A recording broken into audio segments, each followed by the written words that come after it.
ಲೋಕಸಭಾ ಚುನಾವಣೆಗೆ ದಿನಗಣನೆ ಆರಂಭ ಆಗ್ತಾ ಇದ್ದಂತೆ ಗೆಲುವಿನ ಕಾರ್ಯತಂತ್ರವನ್ನ ಯಾವ ರೀತಿ ರೂಪಿಸಬೇಕು ಅನ್ನುವಂತಹ ನಿಟ್ಟಿನಲ್ಲಿ ಈಗ ಕಾರ್ಯಾಗಾರವನ್ನ ಕೂಡ ಮಾಡ್ತಾ ಇದ್ದಾರೆ.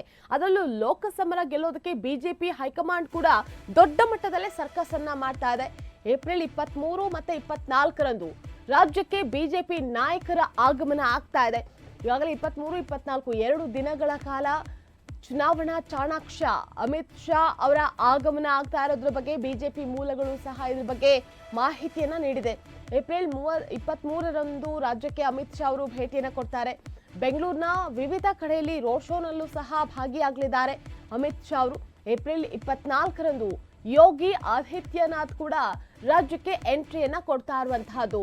ಈಗಾಗಲೇ ಕಳೆದ ವಿಧಾನಸಭೆ ಚುನಾವಣೆಯಲ್ಲಿ ಅಮಿತ್ ಶಾ ಅವರ ತಂತ್ರಗಾರಿಕೆ, ಯೋಗಿ ಆದಿತ್ಯನಾಥ್ ಅವರ ಭಾಷಣ ಇದ್ಯಾವುದೂ ಕೂಡ ರಾಜ್ಯದ ಮೇಲೆ ಅಷ್ಟರ ಮಟ್ಟಿಗೆ ವರ್ಕೌಟ್ ಆಗಿರಲಿಲ್ಲ. ಯಾಕೆ ಅಂತಂದ್ರೆ ರಾಜ್ಯದಲ್ಲಿ ನಾಯಕತ್ವದ ಕೊರತೆ ದೊಡ್ಡ ಮಟ್ಟದಲ್ಲಿ ಎದ್ದು ಕಾಣಿಸ್ತಾ ಇತ್ತು.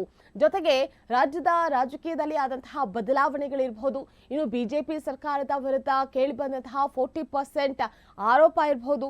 ಹಂತ ಹಂತವಾಗಿ ಬಿಜೆಪಿ ಗೆಲ್ಲುವಂತಹ ನಿಟ್ಟಿನಲ್ಲಿ ಅದರಲ್ಲೂ ಪ್ರಮುಖವಾಗಿ ಹೈಕಮಾಂಡ್ ನಾಯಕರನ್ನ ರಾಜ್ಯಕ್ಕೆ ಕರೆತರುವಂತಹ ಅದರಲ್ಲಿ ಸಾಕಷ್ಟು ದೊಡ್ಡ ಪಾತ್ರವನ್ನ ಕೂಡ ನಿರ್ವಹಿಸಿತ್ತು. ಆದ್ರೆ ರಾಜ್ಯದಲ್ಲಿ ಅಮಿತ್ ಶಾ ಅವರ ಚುನಾವಣಾ ಚಾಣಾಕ್ಷ ನಡೆ ಇರಬಹುದು, ಯೋಗಿ ಆದಿತ್ಯನಾಥ್ ಅವರ ಬೆರೆದಂತಹ ಭಾಷಣ ಇರಬಹುದು, ಇದ್ಯಾವುದೂ ಸಹ ವರ್ಕೌಟ್ ಆಗಿರಲಿಲ್ಲ. JP ನಡ್ಡಾ ಅವರ ಭೇಟಿ, ಸಮಾವೇಶ, ರೋಡ್ ಶೋ ಇದ್ಯಾವುದೂ ಕೂಡ ರಾಜ್ಯದ ಮೇಲೆ ಅಷ್ಟರ ಮಟ್ಟಿಗೆ ಪರಿಣಾಮ ಬೀರಿರಲಿಲ್ಲ.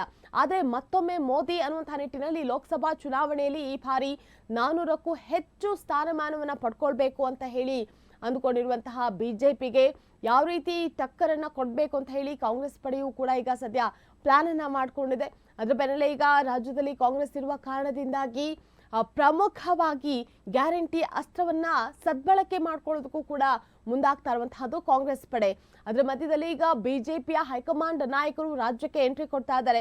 ಇತ ರಾಜ್ಯದ ನಾಯಕರು ಬಿಜೆಪಿ ಹೈಕಮಾಂಡ್ ನಾಯಕರ ಪಾತ್ರ ಏನು, ಕೊಡುಗೆ ಏನು, ಹಾಗೇನು ನಮ್ಮ ರಾಜ್ಯದಲ್ಲೇ 26 ಜನ ಸಂಸದರನ್ನ ಆಯ್ಕೆ ಮಾಡಿ ಕಳಿಸಿದ್ರು ಕೂಡ ಅವರ ಕೊಡುಗೆ ನಮ್ಮ ರಾಜ್ಯಕ್ಕೆ ಇದುವರೆಗೂ ಏನ್ ಕೊಟ್ಟಿದ್ದಾರೆ ಅನ್ನುವಂತಹ ಪ್ರಶ್ನೆಯನ್ನ ಕೂಡ ಮುಂದಿಟ್ಕೊಂಡು ಅದನ್ನ ಅಸ್ತ್ರವನ್ನಾಗಿ ಬಳಕೆ ಮಾಡ್ಕೊಳ್ಳೋದಕ್ಕೆ ಮುಂದಾಗ್ತಾ ಇದ್ದಾರೆ.